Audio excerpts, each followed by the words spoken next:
Will Ukraine have to lose territory to secure a peace with Russia? An option Ukrainian President Zelensky has already rejected. And if it were to somehow even happen, would that allow it to secure fast-track membership of the European Union as a result? Questions like these are suddenly back on the table after what German Chancellor Friedrich Merz said on Monday. Have a listen.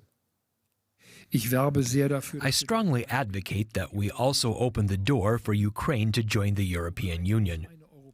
Ukraine must have a European perspective. We must not allow Ukraine to feel as though we are losing it to Russia. Instead, we must tell the people of Ukraine that they have a future in Europe. At some point, Ukraine will sign a ceasefire agreement. At some point, hopefully, there will be a peace treaty with Russia. Then it may be that part of Ukraine's territory will no longer be Ukrainian. If Zelensky wants to convey this to his own people and secure a majority in favor of it, and he'll have to hold a referendum on the matter, then he must also tell people, but I opened the path to Europe for you. And we have to respond to that credibly. Okay, so that's what he said. But what did he mean? Let's get more from Bernd Riegert from our German politics department. Bernd, good to see you. To me, it sounds like Merz is A, okay with Ukraine losing territory to have a peace deal, and B, that kind of a peace treaty would somehow speeden up Ukraine's process to join the EU.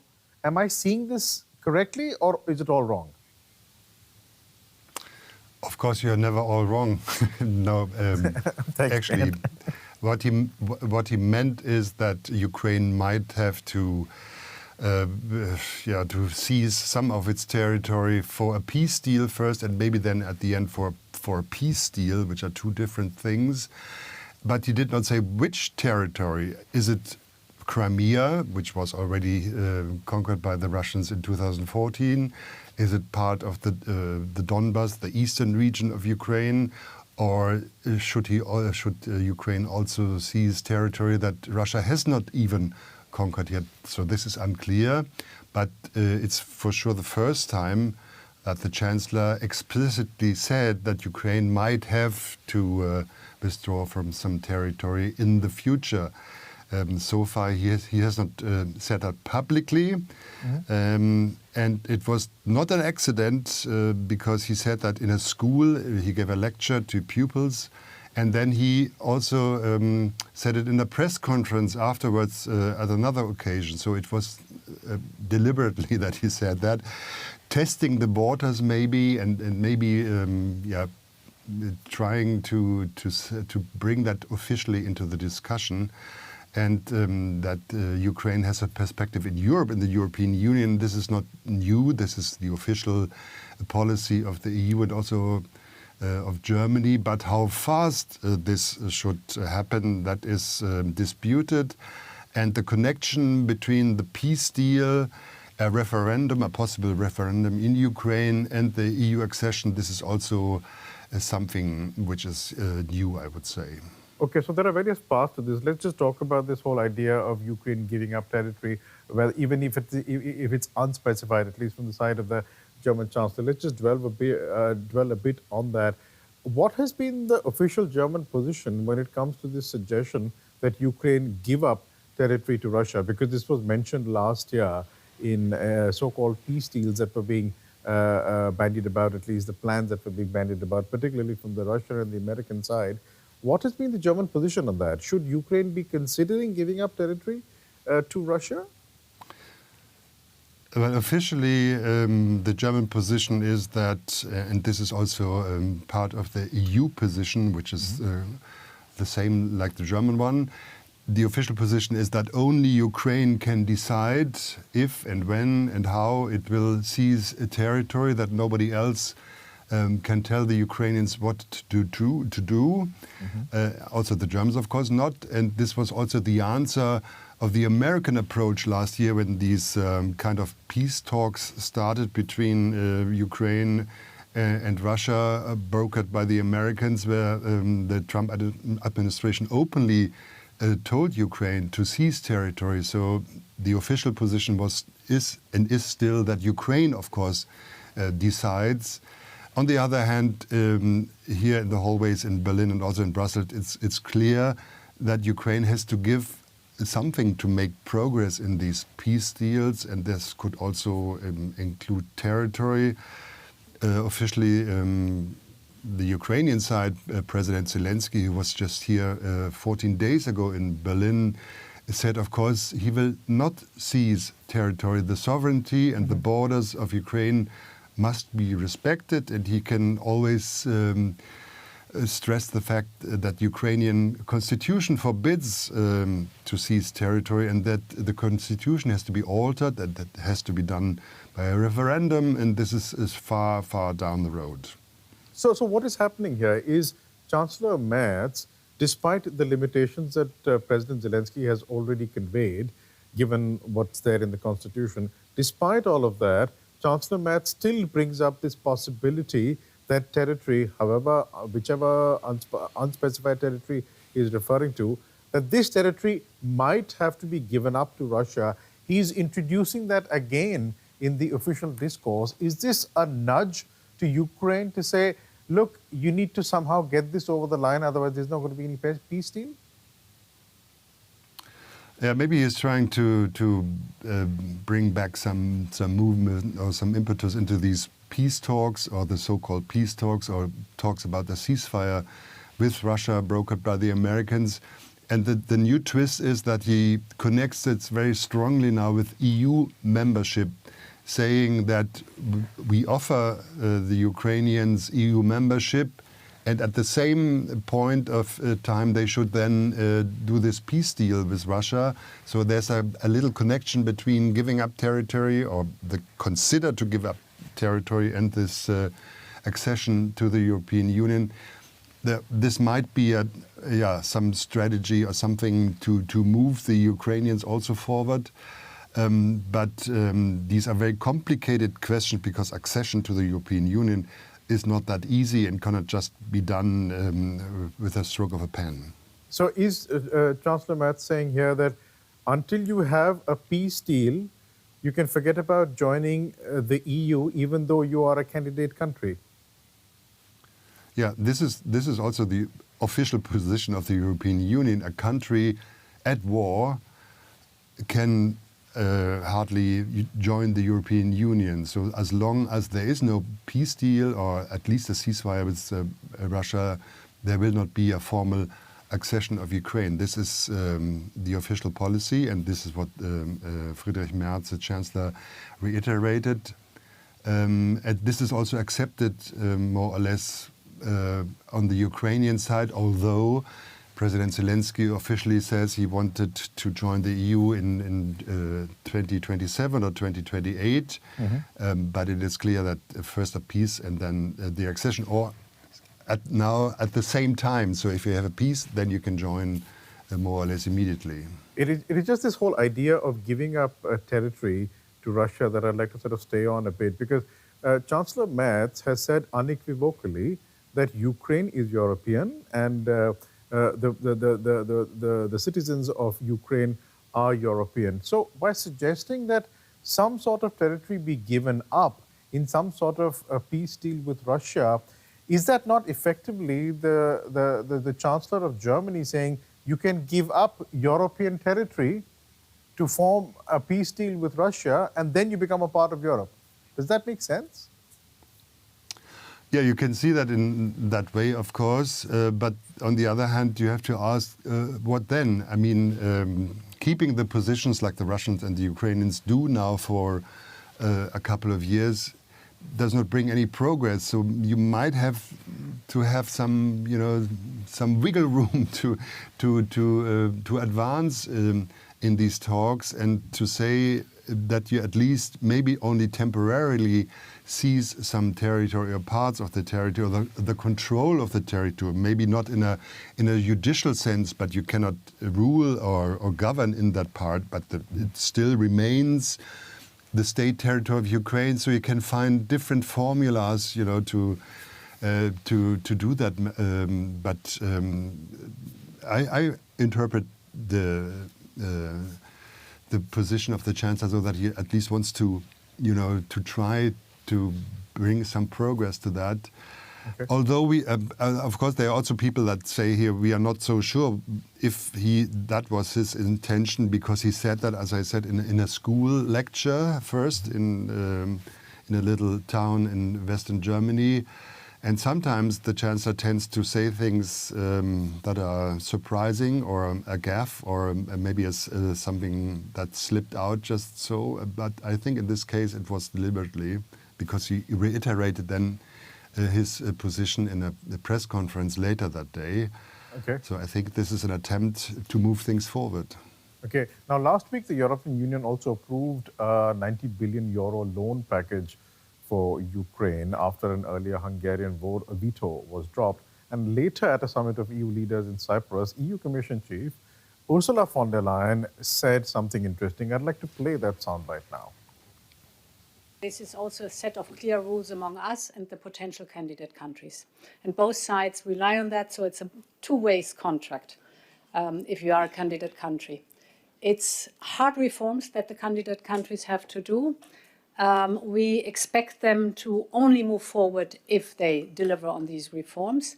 I want to say explicitly that Ukraine in the last months specifically has worked very, very hard and delivered through the rather important reforms to unlock, for example, European funding, and this has to be rewarded on our side too. So just listening to Ursula von der Leyen there, Bernd, the EU appears committed to have Ukraine join the European Union.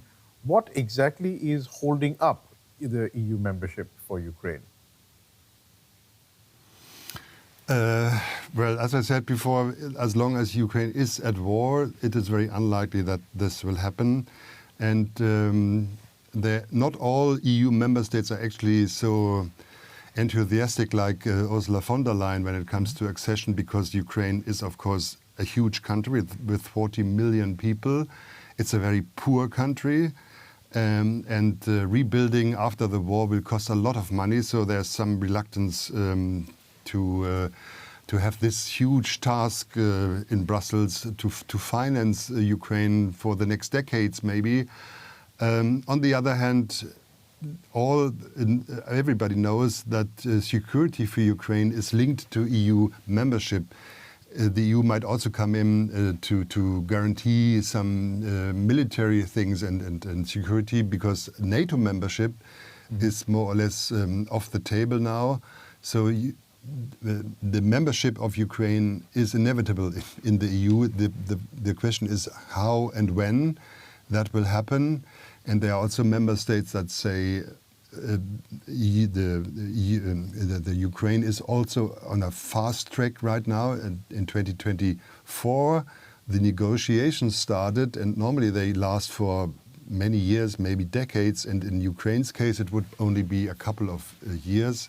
This would be very unusual, and some have doubt that Ukraine is actually ready to fulfill all the criteria. But on the other hand, the EU needs Ukraine to get into the Union also, to show Russia the buck stops here, and you cannot advance in other territories. So it's a complicated situation, but I don't think that it will go fast, and peace has to come first, and then Brussels will see. Okay, we'll leave it there for the moment. Bernd Wiegert from our German politics department, thanks so much for joining us today. And now let's get the view from Kyiv with DW's Nick Connolly. Nick, first up, has there been a discussion or reporting of what Merz said on Monday?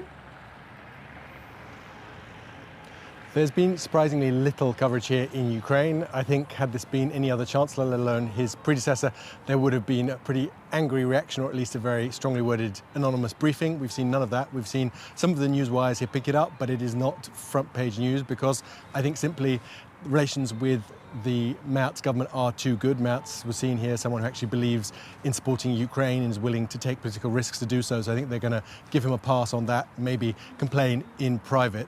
But I think the kind of most charitable reading from a Ukrainian perspective on all this is that he is saying Ukraine needs to get something in return for an end to the war, however that looks, be that just a ceasefire deal which de facto accepts Russian control, or a peace deal with Russia that maybe even gives them, recognizes Russian control over these occupied Ukrainian regions. But certainly this is something that President Zelensky has said time and time again. He is not allowed to just sign away territory. The constitution doesn't allow him, and also it is incredibly unpopular if you look at any of the polling. Exactly, and we were talking to Bent a little while back as well, and Bent was also saying that there is no real clarity as to exactly what Friedrich Merz meant in terms of giving up what kind of territory. It was not specified. But just to remind our viewers, this whole idea of Ukraine ceding territory to Russia to secure a peace deal also came up last year, I think less than 6 months back. It was an American-backed plan for Ukraine to give up Donetsk and Luhansk regions, which together are called the Donbass. I mean, this was rejected by Ukraine for the very reasons that you just mentioned there, Nick. So does Kyiv wonder why bring it up at all then? I mean, certainly this wasn't expected, and obviously the format, the setting in which this was all discussed by Merz speaking to high school students back in his home region is not normally the place you would expect a kind of programmatic statement on foreign policy, especially since Merz was one of the European leaders who basically was frantically organizing catch-up diplomacy last year when you had the Trump administration talking exactly about these territorial concessions. I think the baseline here in Ukraine is that they think if you were to legalize that Russian occupation of Luhansk, of Donetsk, if you were to hand it to them and say, yes, internationally, this is now recognized as Russian territory, that would then encourage Russia to take more. There is, a sense here in this country. Ukraine's former Prime Minister, Arseniy Yatsenyuk, told me the same thing a couple of days ago in an interview. Russia is not interested in Donbass, was his take. This is about taking the whole country, and Donbass is just one step on a longer journey for Vladimir Putin to do that. The Ukrainian constitution, as you said, does not allow basically any territory to be given up. But is there a provision, just to discuss it, is there a provision that allows Ukraine to sidestep the constitution and potentially, I don't know, legalize giving up territory? I think that would require changes to the constitution. There is no obvious way to do it. I think the only palatable and in any way politically doable option right now is to de facto recognize Russian control, but just to leave that, say this is still Ukrainian territory. We do not see it as Russian territory, but we will commit to not trying to take it back by force, for instance. I mean, that was de facto the status quo re-Crimea after 2014. Ukraine was not trying to take that territory back with force, but sanctions were in place. Ukraine was, trying to get Russia sanctioned financially, also because of the assets in Crimea that Russia had taken, those kind of things. There were extensive banking sanctions. It's basically impossible if you're a Russian citizen living in Crimea to get European visas. So that kind of pressure was kept up, but there was no real effort to take it back by force. I think that is, for now, the only option that Ukraine can even think about, and I think it's going to be very difficult to ask of President Zelensky anything that goes beyond that. Is that officially Kyiv's best offer at the moment when it comes to agreeing to some sort of a, end to the fighting with Russia? That is it. We have had various versions of freeze the front lines where they are, not accepting it de jure, but de facto saying, okay, we can commit to not taking this back by force and leaving it as is, trying to resolve this diplomatically. I think that is, the kind of bottom line, especially now these demands from the Russian side, not only that Ukraine were to recognize Russian sovereignty over these occupied Ukrainian regions, but also to withdraw troops from the bits of Donbass that Ukraine still controls. How do you then explain that to Ukrainian soldiers who've been in the trenches for 4 years, lots of lives lost defending those front lines? So I think that would be basically setting up the way for a political crisis back here in Kyiv if then all those soldiers come back and ask their government why it was that they were in those trenches if the territory was only going to be handed over without a fight. So does Kyiv really believe it's in a negotiating position? Because does it really believe that Russia will accept this as its final offer? Look, I don't think there is a sense here in Kyiv, in Ukraine more widely, that Russia is negotiating in in any serious way with a kind of, serious intention to actually get to a diplomatic solution. Right now, Russia, from a Ukrainian perspective, is simply playing for time. This is about trying to tell the Trump team, we are playing your game, we are helping you to do what you're trying to do. But actually, Russia seems to be trying to take territory and move facts on the ground rather than actually engaging in serious diplomacy. So there isn't really a sense of urgency about these talks here. You know, we had recently the story in the New York Times that the Ukrainian side was offering the Americans to rename Ukrainian-controlled Donbass Donnyland after Donald Trump to try and get them more invested and interested in Ukraine's success. So I think that gives you just a sense of quite how seriously these discussions are being taken. Now, Ukraine has EU candidate status.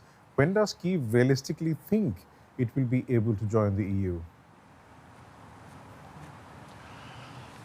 Look, there are lots of different dates being bandied about. We have people inside the country talking about 2027 next year, or maybe 2028. That seems very, very fast. But equally, just a couple of months ago, on the anniversary of Russia's invasion, we had Ursula von der Leyen, the Commission President here in Kyiv, talking about 2030, which is still incredibly fast by European standards, and obviously compared to, say, the West Balkan countries that have been on this process for a lot longer. So I think, yes, there is a growing realization here that it's not a political decision that can happen overnight, but equally, there is a kind of push and demand from Ukraine that, given that Ukraine has basically bought Europe so much time in terms of defense, in terms of holding off Russia, that Europe has to go kind of out of its comfort zone and offer something that's politically more attractive and helps to convince Ukrainians that this sacrifice was worth it, and not just, you know, throw the rule book at Ukrainians and say, wait your turn, we might let you in 10 years' time. That is not something that people here can get their heads around.